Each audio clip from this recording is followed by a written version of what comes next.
pueda infligir una herida de arma blanca. Por lo general son implementos angostos afilados como tijeras, cuchillos o incluso podemos verlos como en los cuernos de los animales, ¿no?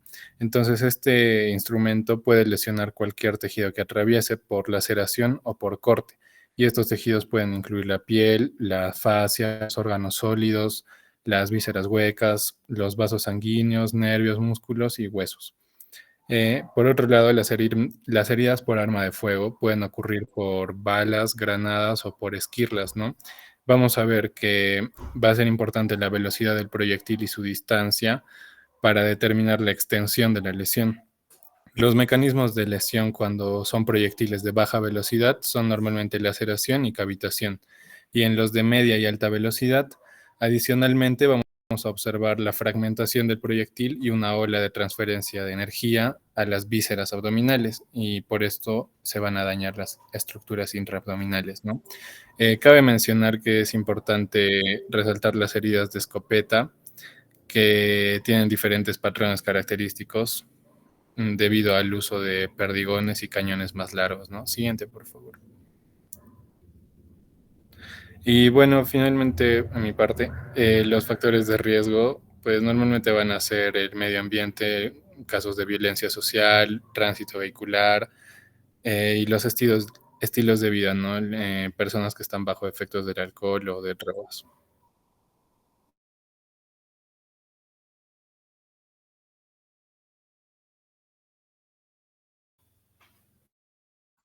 Bien, ahora hablaremos acerca del cuadro clínico en trauma abdominal abierto o penetrante.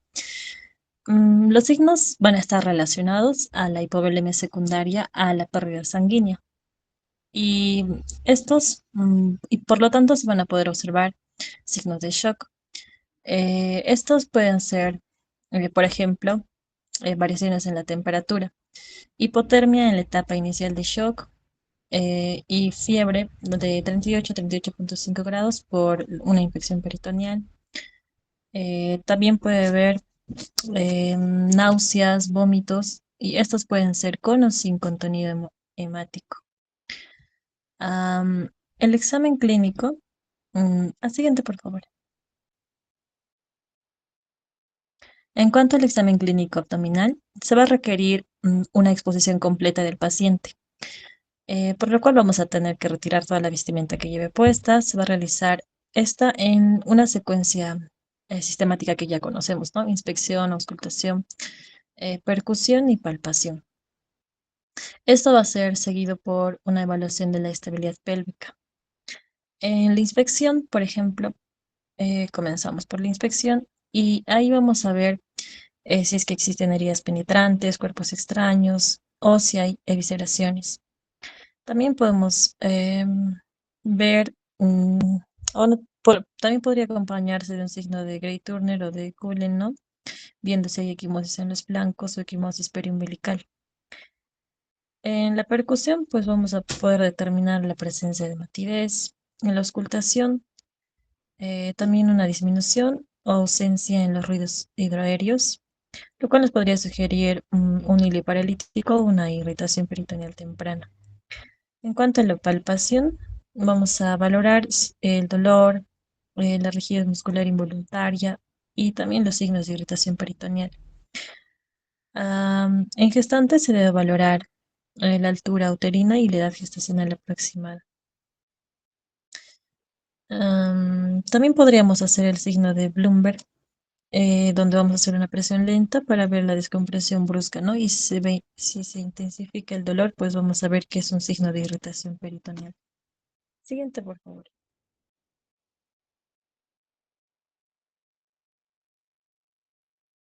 Ya. Continuando con la evaluación clínica abdominal, evaluaremos la estabilidad pélvica por medio de una maniobra de compresión o elongación pélvica. Eso debería ser con mucho cuidado. También por signos sugestivos. Y también evaluamos por signos sugestivos de fractura de pelvis, como un hematoma excretal o un sangrado en el meato uretral. Y así como evaluar diferencias en la longitud de los miembros inferiores. También se procede a hacer un examen uretral, perineal y rectal, porque podría observarse sangre en el meato uretral, así como equimosis o hematomas. Em, en el examen vaginal podríamos observar laceraciones y en el examen de la región glútea pues podríamos ver heridas penetrantes. Siguiente, por favor.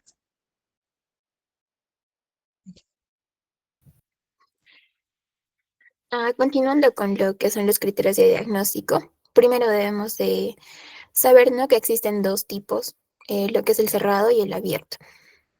Entonces, comenzando sobre el trauma abdominal cerrado, este tipo no rompe lo que es la piel, tampoco la pared abdominal. Eh, este, este tipo es muy típico en lo que son los accidentes de tránsito, en lo que son las caídas o golpes fuertes.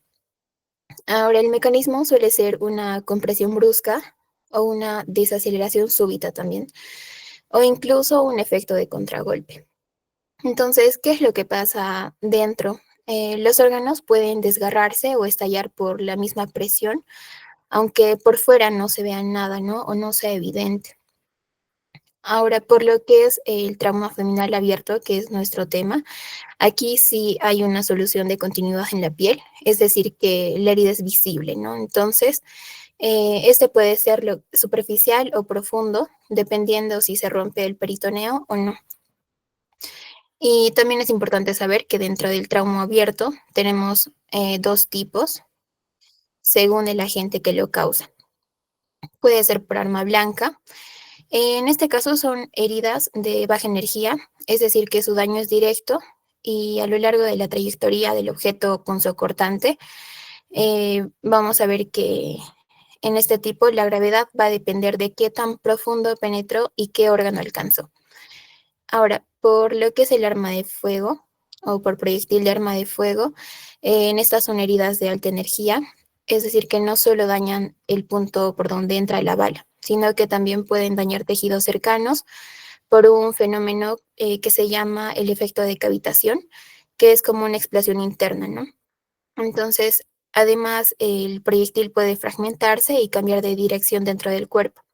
Lo que hace esto es, pues, provocar múltiples lesiones, ¿no?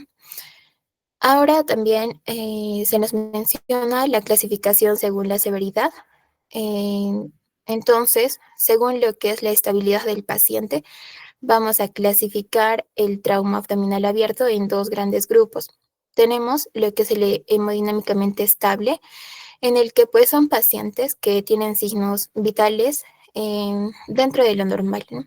Por ejemplo, está una presión sistólica mayor a 90, una frecuencia cardíaca menor a 120. Son pacientes que tienen buena diuresis, un nivel de lactato bajo. Son pacientes que no requieren vasopresores y su índice de shock puede ser igual o mayor a 0,6. Entonces, en resumen, estos pacientes o en estos pacientes su cuerpo aún está compensando. Y tenemos el hemodinámicamente inestable, que es pues en aquellos pacientes en los que ya está descompensado, ¿no? En estos pacientes se presenta la taquicardia, taquipnea, hipotensión, con una presión sistólica menor a 90, que no mejora con líquidos. Pueden tener alteración del estado de conciencia o signos de hipoxia. Entonces, en estos pacientes requieren intervención inmediata porque están en riesgo vital. Ahora vamos a ver el diagnóstico diferencial. Aquí lo que se busca es diferenciar si la herida fue causada por un arma blanca o por un arma de fuego. Entonces, esto lo vamos a hacer principalmente con el examen físico. Entonces, en las heridas por arma blanca, generalmente vemos una herida limpia, una herida lineal o localizada. No hay pérdida masiva de tejido y su trayectoria es más predecible. Ahora, por parte de las heridas de arma de fuego o por arma de fuego, en estas se deben buscar dos orificios.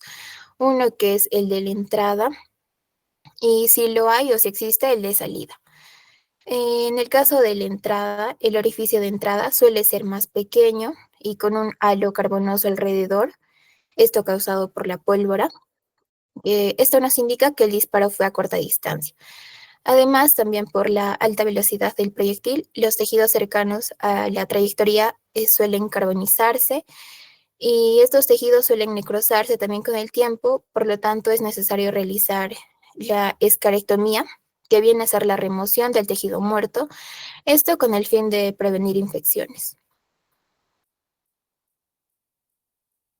Ahora, para evaluar el trauma feminal, vamos a usar el laboratorio y imágenes, ¿no? Ahora, por parte del laboratorio, vemos lo que es la hemoglobina, el hematocrito y el hemograma. Ahora, aquí los valores iniciales pueden ser normales. Ahora, también se nos dice que si el hematocrito baja con el tiempo, puede haber riesgo de sangrado. Ahora, también pueden subir lo que son los leucocitos, ¿no? Sobre todo en un trauma esplénico. Ahora, en los exámenes de imágenes se nos menciona la ecografía FAS, que esto vendría a ser lo más rápido y lo más útil. Se hace en 3 minutos al lado del paciente y básicamente lo que hace esto es detectar la sangre en el abdomen y bueno, en caso de un taponamiento cardíaco también es útil. Pero se nos dice que este no sirve para lo que son las vísceras huecas. También se nos habla de las radiografías. En la de tórax buscamos más que todo el neumotórax o aire libre. En el de abdomen nos muestra el trayecto del proyectil o el aire retroperitoneal. En el caso de la radiografía de pelvis es muy útil si es que existe dolor o inestabilidad. Ahora tenemos otros estudios especiales o complementarios, por ejemplo, la uretrografía, la cistografía, pielografía, que, bueno, esos estudios se hacen solo si el paciente es estable, ¿no? Bueno, eso es todo. Siguiente. Bueno, ahora vamos a hablar acerca del manejo de complejidad. En este caso se deriva como una...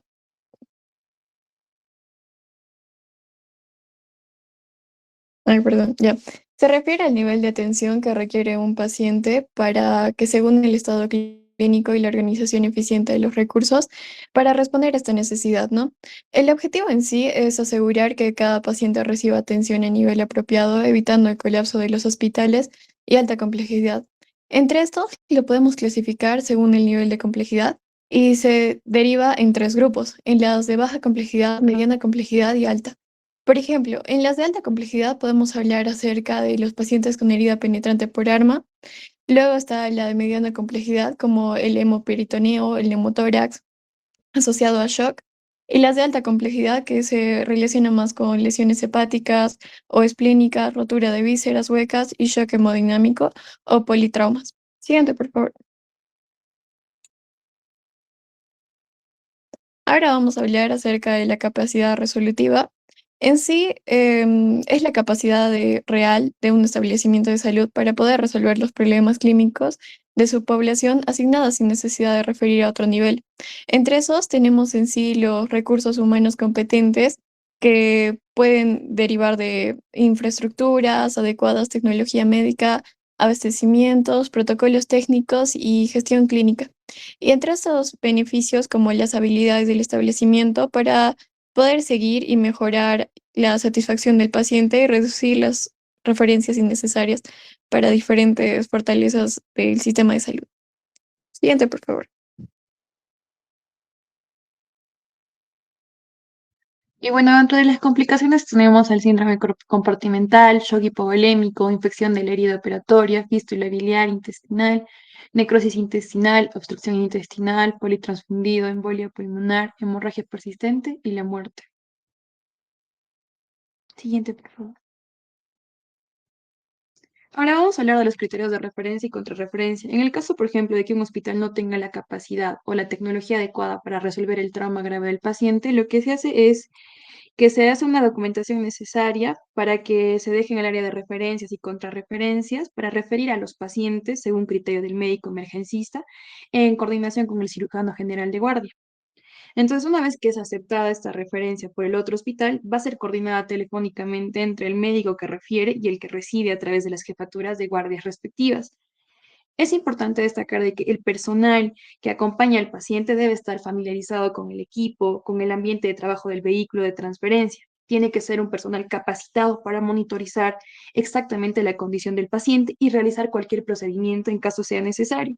Sin embargo, en caso de no contar con este personal, debe ir acompañado del médico. Siguiente. Y bueno, eso sería todo. Gracias.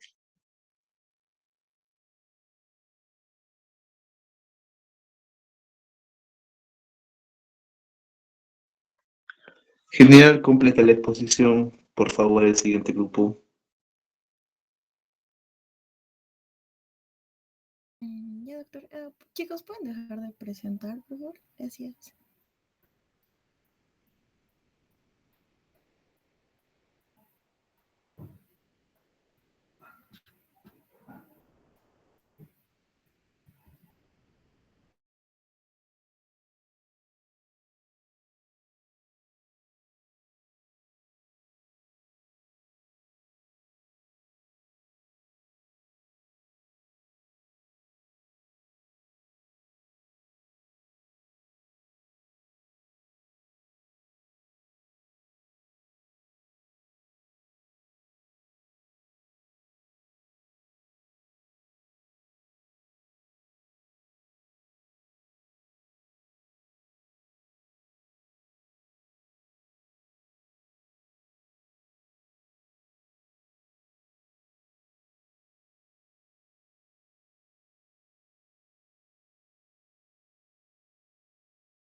Bueno, buenas noches con todos. Vamos a presentar nuestro tema que es trauma torácico abierto.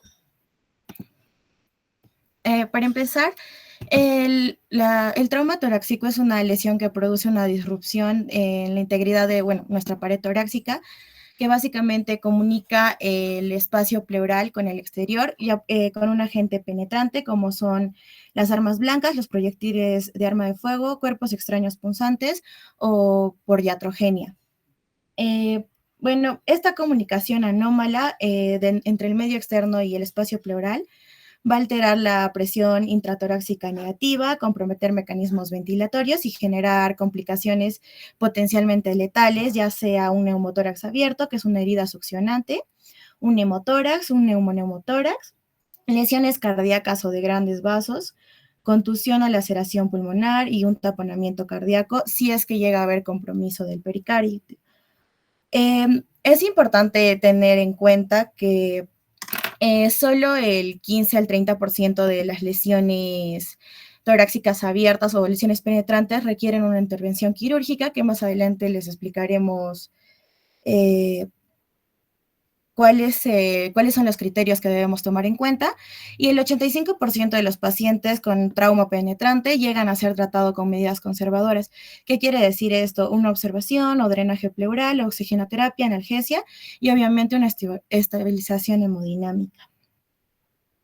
Para entender un poco más cuál es la fisiopatología y todo, y cómo funciona básicamente un trauma penetrante, vamos a ver un poco de la anatomía del tórax. Es importante primero saber sus límites, que está anteriormente por el tórax, anteriormente por el esternón y los cartílagos costales, lateralmente por las costillas y los músculos intercostales, posteriormente por la columna vertebral, y inferiormente por el diafragma, y tiene como contenido las cavidades pleurales y el mediastino. En cuanto a la pared torácica, es importante resaltar las capas anatómicas. La primera siendo la piel y el tejido celular subcutáneo, que como sabemos va a estar ricamente vascularizado e inervado, y además tiene los nervios cutáneos que derivan de los nervios espinales torácicos, desde la T2 hasta la T12. Las fascias tanto superficial como profunda, que también contienen vasos superficiales y vasos linfáticos. Los músculos superficiales, que tenemos el pectoral mayor, que es el más expuesto y anterior y está más superior. El pectoral menor, que está más profundo y cubre la apófisis coracoides. Y el serrato anterior, que es lateral y protege las costillas medias. Y también tenemos los músculos intercostales externos, que llevan que básicamente elevan las costillas para hacer la inspiración, y los internos o íntimos, que deprimen las costillas, o sea que nos van a ayudar en la expiración y son más profundos. Entre estos músculos internos e íntimos discurre el paquete neurovascular que conocemos, que es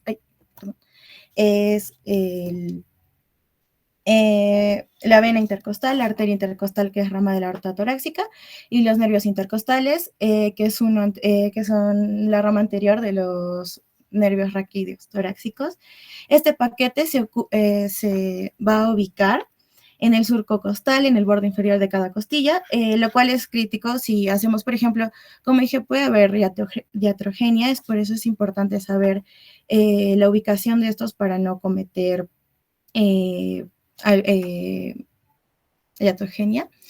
En cuanto a la estructura ósea, tenemos 12 costillas, que son 7 verdaderas, que se articulan directamente con el esternón, mediante los cartílagos costales, 8 a 10 falsas, que se articulan al cartílago de la costilla superior, y las flotantes, que no tienen conexión y son más vulnerables a fracturas y traumas penetrantes. Luego tenemos el esternón, que pues tiene el manubrio, que es el sitio de inserción de las clavículas y la primera costilla, el cuerpo del esternón, que articula los cartílagos costales, y el apófisis sifoides, que es el punto de inserción diafragmático, que este es el que se puede lesionar en un trauma torácico bajo.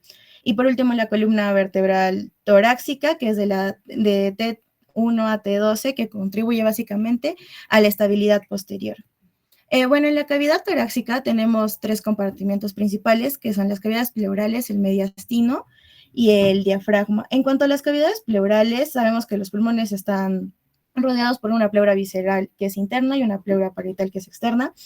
Este espacio en el espacio pleural tiene líquido, que es de 5 a 10 ml, y su integridad es crucial para la presión negativa intratorácica, y si se afecta es lo que nos puede generar un neumotórax, o lo que dije, una herida succionante. En cuanto al mediastino, es el espacio central entre las cavidades pleurales, y contiene básicamente todos los componentes del tórax. Tenemos que se divide en superior, medio e inferior. En el superior tenemos la tráquea, los grandes vasos como el arco aórtico, el tronco brachiocefálico, la carótida y la vena cava superior, el esófago, el timo en niños, nervios frénico vago y el conducto torácico. En el medio tenemos el corazón, el pericardio, la aorta ascendente, y los vasos pulmonares. Y en el posterior tenemos el esófago, la aorta torácica descendente y la venas higos y hemiácigos. Y por último, en la cavidad torácica tenemos el diafragma, que es el músculo esquelético que separa la cavidad torácica del abdominal. Como dije, se inserta en la apófisis sifoides y está inervado por el nervio frénico. Bueno, ahora que sabemos más o menos la anatomía, podemos ver que tiene relación clínica con nuestro trauma abdominal abierto. Por ejemplo, si al momento del trauma se tocan los músculos intercostales, podemos ver una hemorragia, un hematoma intercostal. Si se toca el paquete neurovascular, va a haber un dolor neuropático y un sangrado masivo. Si es en los pulmones, puede haber un neumotórax o un hemotórax o una contusión pulmonar. En la pleura, una pérdida de la presión negativa y un colapso pulmonar. Si llega a dañarse el corazón, puede haber un hemopericardio o un tamponamiento cardíaco. Si se afectan los grandes vasos, puede haber un shock hemorrágico masivo. Y en el diafragma, una hernia diafragmática traumática.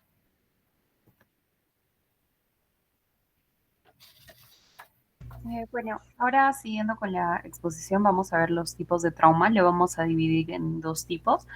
En el trauma cerrado contuso o en el trauma abierto y penetrante. El trauma cerrado va a ser causado generalmente por accidentes de tránsito, en localizaciones como cuello y columna, y en relación a traumatismos a nivel abdominal. En tanto a los traumas abiertos o penetrantes, estos generalmente van a ser causados por arma de fuego o arma blanca. Siguiente diapositiva, por favor.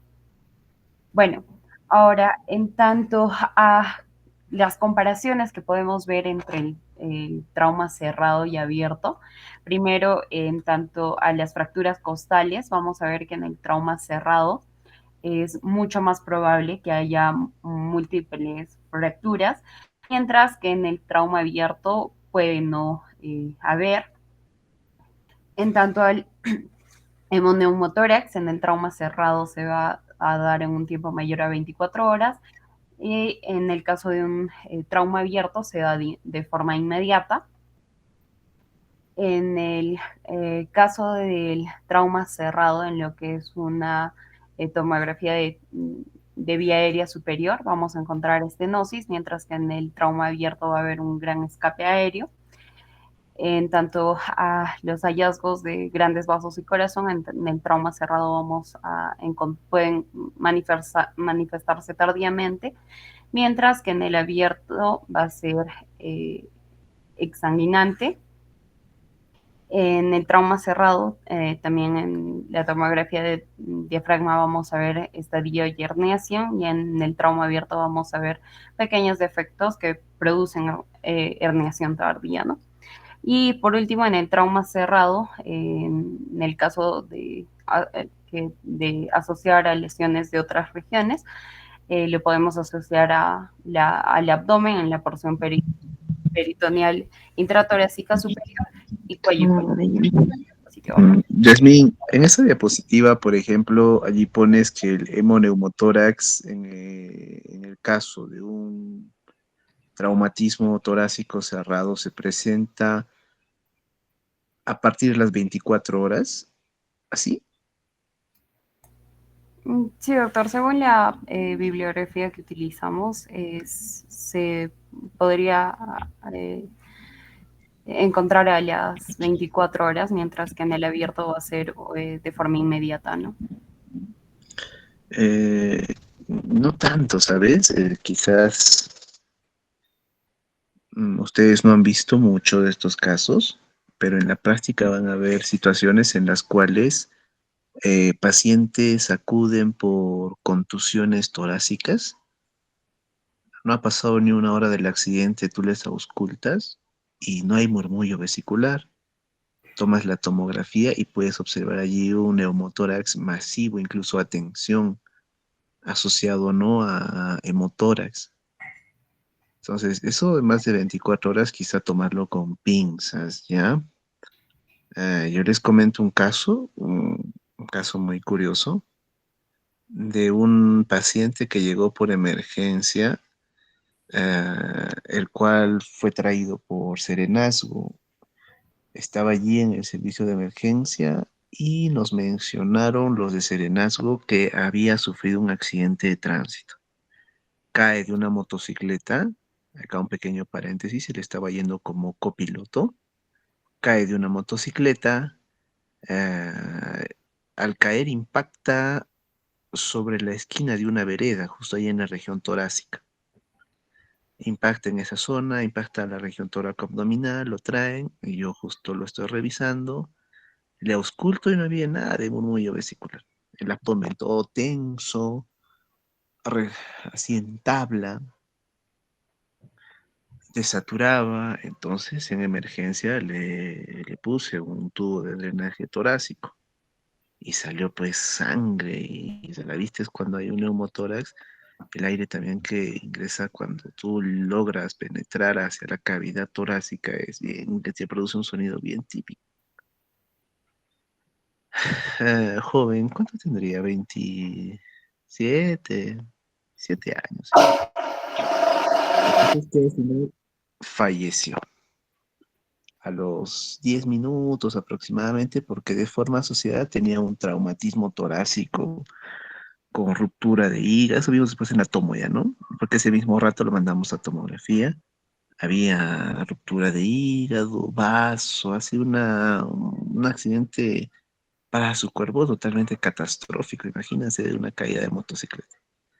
La cosa es que le pidió, para avisar a los familiares, le solicitamos, había tenido un celular, no sé cómo así, la interna,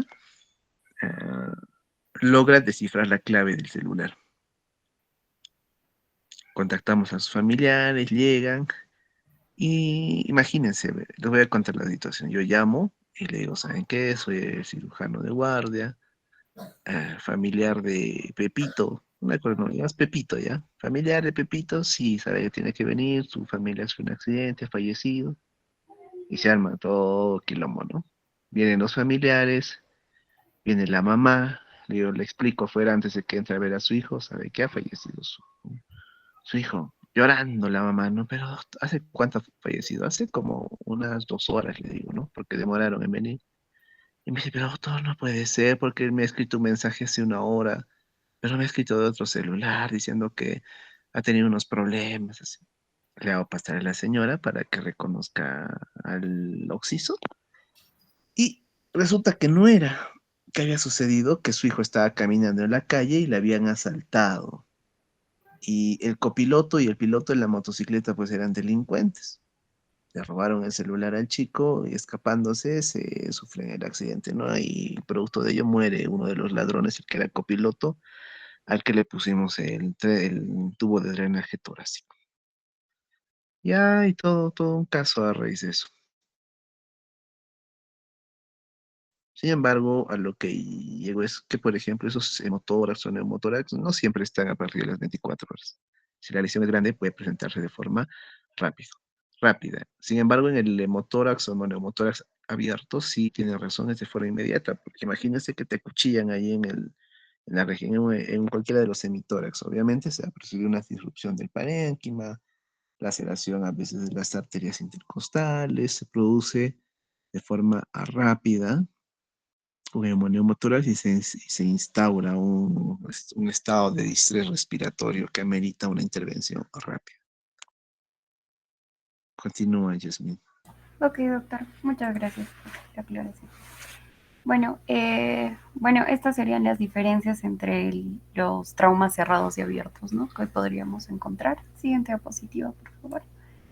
Bueno, en tanto, enfocándonos ya de por sí al trauma torácico abierto penetrante, que es el motivo de la exposición, vamos a ver que las lesiones asociadas más frecuentes o las complicaciones, por así decirlo, más frecuentes serían el neumotórax o el hemotórax, contusión pulmonar, neumomediastino o neumoempericardio, lesión penetrante cardíaca, taponamiento, lesiones vasculares, lesiones traqueobronquiales, perforación esofágica o ruptura y también ruptura o rotura diafragmática, ¿no? Y en tanto a las consecuencias fisiopatológicas, vamos a encontrar en los pacientes con un trauma torácico abierto, hipoxia, acidosis metabólica, hipercapnia y acidosis respiratoria. Siguiente diapositiva.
Doctora, quizás podrías ir a la parte de, por ejemplo, a ustedes para técnica operatoria, lo que les va a servir es abordaje y tratamiento de urgencia, es decir, cómo se coloca un tubo de drenaje torácico y cómo se hace el abordaje quirúrgico, cómo se hace la incisión, por dónde se hace la incisión, qué se hace. Eso podría. Ah, ya, ya. Ah, perfecto. Ya. Listo, ya.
Bien, vamos a continuar con lo que es la circulación.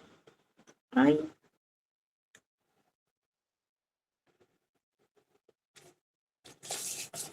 Ya, bien, vamos a continuar con lo que es la parte de circulación. Entonces vamos a hablar de lo que es un hemotórax masivo. Bien, en este caso se describe el hemotórax masivo como una acumulación rápida superior o al menos en 1500 mililitros de sangre en la cavidad torácica.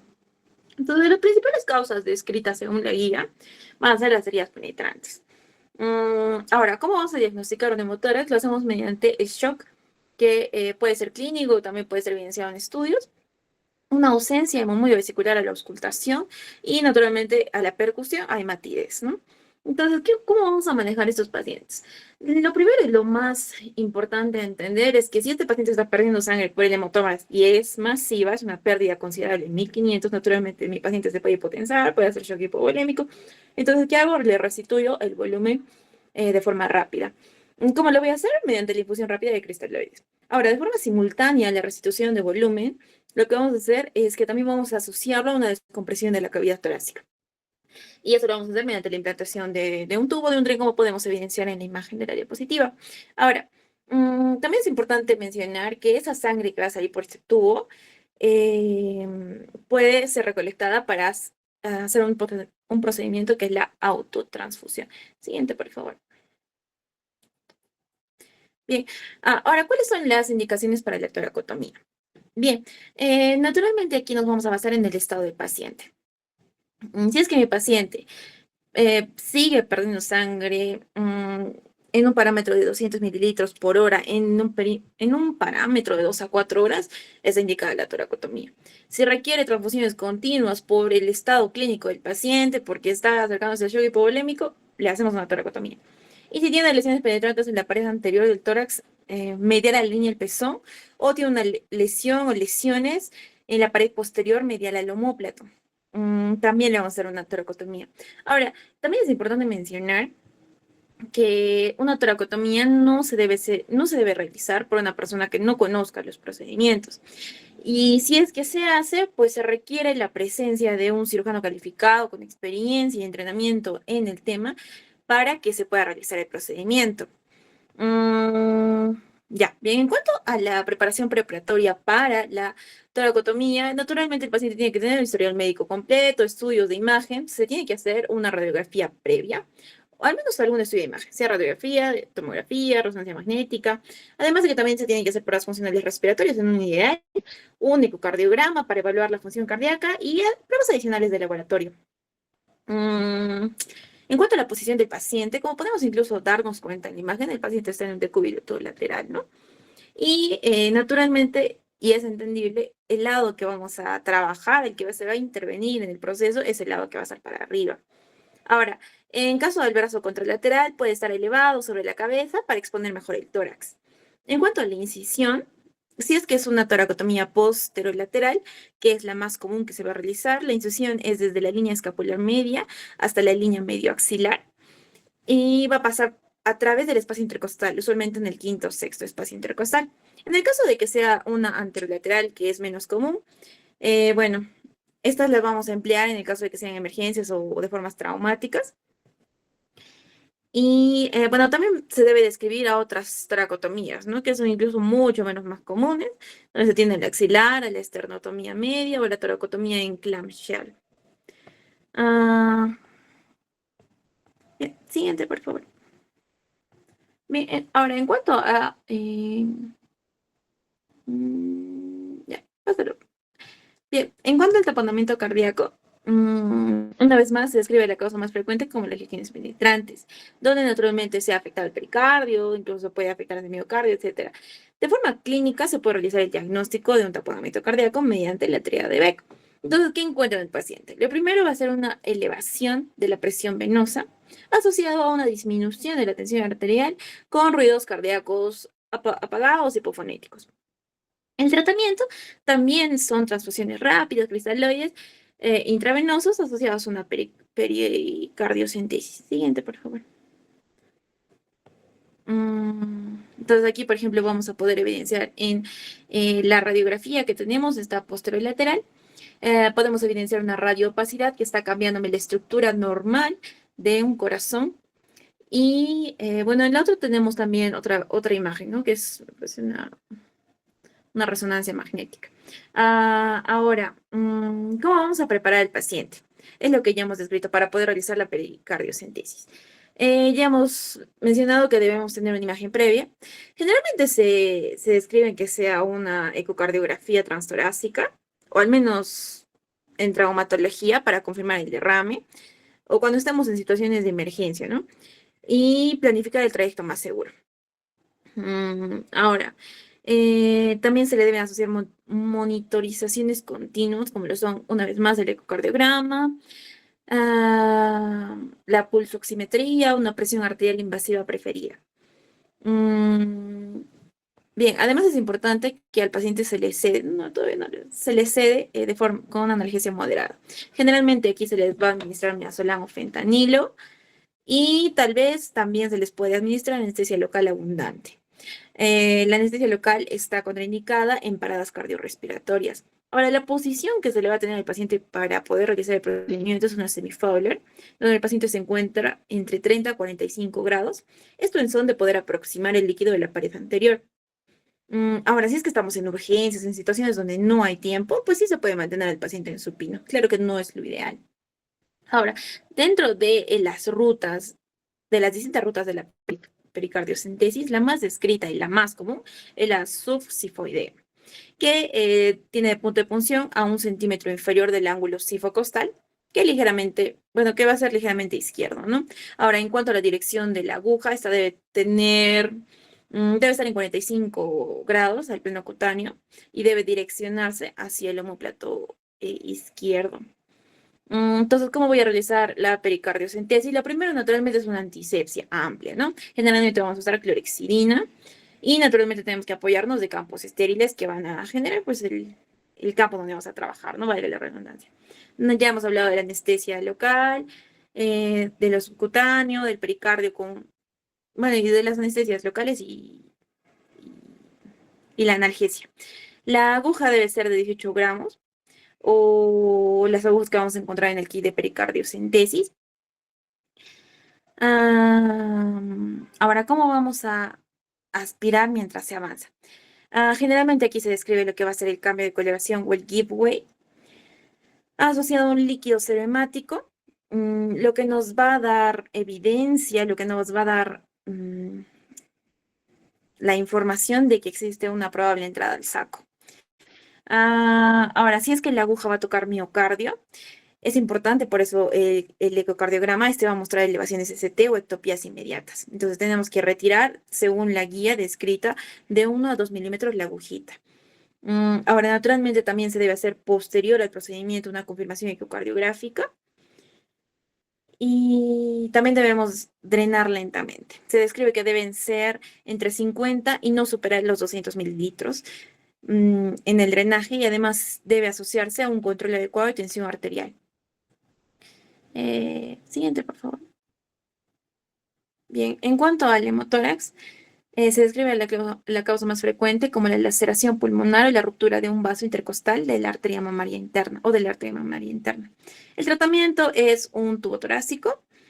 Y bueno, también es importante mencionar que si se obtienen de manera inmediata más de 1500 mililitros de sangre a través de este tubo, es importante que continuemos con las transfusiones sanguíneas. Siguiente, por favor. Bien, y en cuanto a la contusión pulmonar, esta va a ser una lesión torácica que va a ser en frecuencia muy mortal. Y en las imágenes se van a evidenciar como un infiltrado hemorrágico y edema intersticial por compromiso capilar vascular. Se va a asociar principalmente a hemo o neumotórax y a inestabilidad hemodinámica del paciente. Entonces, ¿cómo vamos a encontrar al paciente en cuanto a los laboratorios, a los exámenes adicionales? En cuanto a la presión parcial de oxígeno, esta se va a encontrar en niveles inferiores a 65 mililitros de mercurio y el oxígeno se va a encontrar menor a 90, ¿no? Entonces hay desaturación del paciente. Por ello, precisamente, se les va a entubar a los pacientes en cuanto al manejo y se les va a ventilar. Entonces, si estamos hablando de que los pacientes puedan hacer insuficiencias respiratorias agudas, naturalmente en el monitoreo necesitamos oxímetro de pulso, necesitamos hacer agas en los pacientes, necesitamos también un monitoreo con ecocardiogramas y un equipo de ventilación apropiado, ¿no? Siguiente, por favor. Y ahora continuamos para finalizar con la toracotomía de urgencia en el trauma torácico abierto. Como ya lo mencionamos antes, va a tener indicaciones absolutas e indicaciones relativas.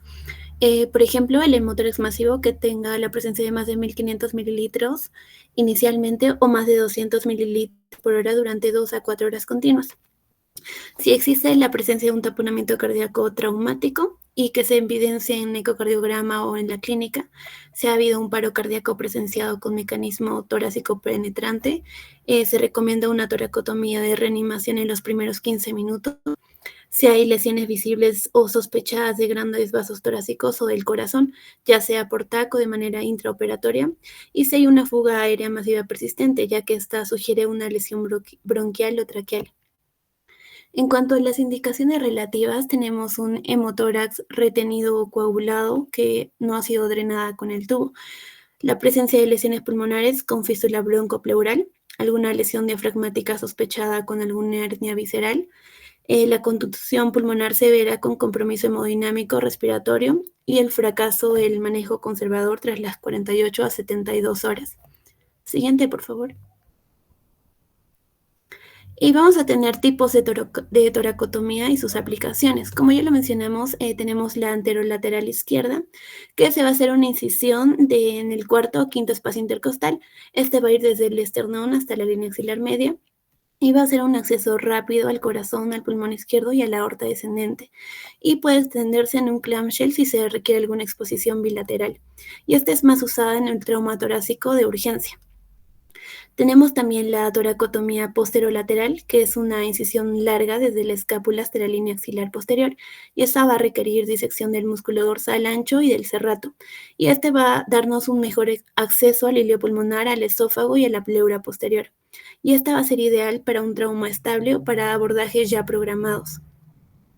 Luego tenemos a la esternotomía media, que es una incisión sobre la línea media del esternón. Tiene una apertura con un separador esternal que es un tipo Finocchieto y es una exposición directa del corazón y de los vasos centrales. Y esta va a ser preferida para el trauma cardíaco central. Y por último, una toracotomía bilateral o en clamshell, que es la unión de dos toracotomías anterolaterales con una sección transversal a través del esternón. Y esta va a permitir el acceso completo a ambos hemitórax, al pericardio y al mediastino. Y esta va a ser indicada en un trauma bilateral o un politraumatismo torácico masivo. Siguiente, por favor. En cuanto a la técnica quirúrgica paso a paso, vamos a tener primero la preparación preoperatoria, que es posicionar al paciente en decúbito supino y un brazo en abducción. Luego hacemos una monitorización continua con un EKG, presión arterial, saturación de oxígeno y líneas venosas. Además, asociamos una profilaxis antibiótica intravenosa y la preparación rápida del campo estéril. Después hacemos la incisión y la apertura torácica, que esta va a depender del tipo de toracotomía que vamos a usar de acuerdo a la aplicación que querramos. Entonces vamos a hacer el corte en piel y subcutáneo, hacemos la disección del músculo, ya sea pectoral, dorsal o serrato, hacemos la apertura del espacio intercostal y la pleura parietal y colocamos el separador de Finocchieto. Luego hacemos la exploración inicial, que es la aspiración de sangre y coágulos, evaluamos el contenido, ya sea corazón, vasos, pulmón, bronquios y diafragma, y por último localizamos el sangrado activo. Siguiente, por favor. Y para ya casi finalizar, hacemos el control y la reparación. Si hay un sangrado activo, hacemos un clampeo o técnicas de hemostasia. Si hay lesiones cardíacas, hacemos suturas directas o refuerzos con parches o dedos si es necesario. Si hay lesiones pulmonares, suturas simples, grapas, resección en cuña o lobectomías. Si hay problemas con el diafragma, hacemos el cierre con prolene en puntos separados o continuos. Y por último, si hay una lesión traqueobronquial, esta va a ser mucho más delicada, así que hacemos con suturas continuas o puntos interrumpidos. Y para finalizar, hacemos el drenaje y cierre, que va a ser la colocación de uno o dos tubos pleurales, dirigiendo uno hacia el ápice y el otro hacia el fondo. Verificamos la hemostasia final, luego cerramos por planos, músculo, fascia, piel, y por último hacemos un vendaje estéril compresivo. Siguiente. Gracias. Listo, doctores, ¿alguna pregunta de este tema?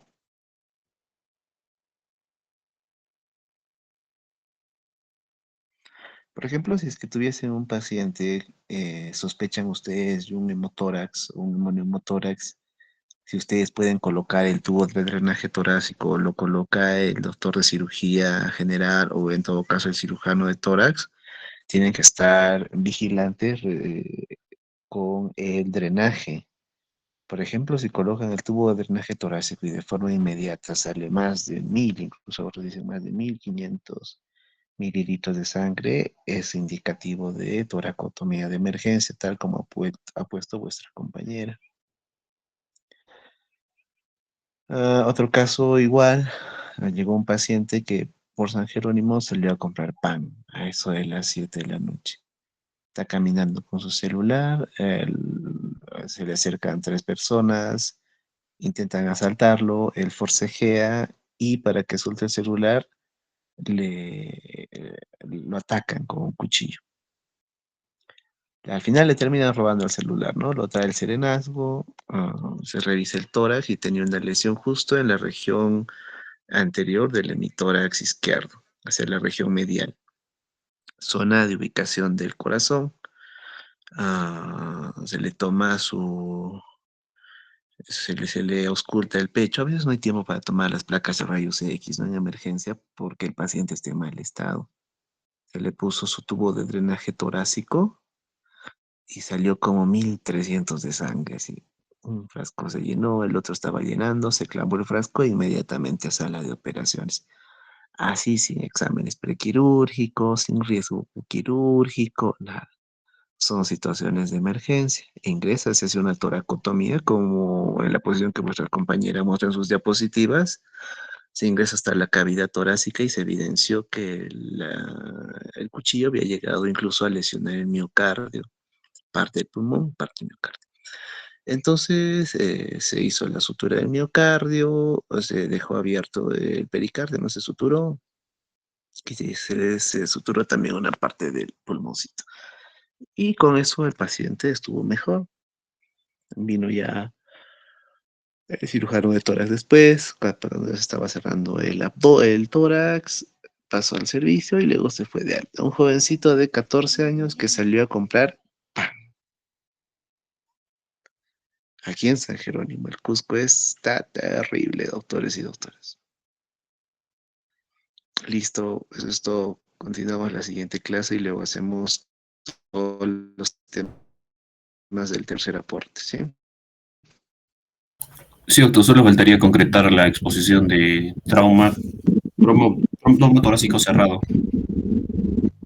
Eso de nos falta hacer cirugía ginecológica, nutrición en cirugía, manejo de drenajes. Ya lo vemos. Listo, hermano. Gracias. Ok, doctor, gracias. Gracias, doctor. Buenas noches.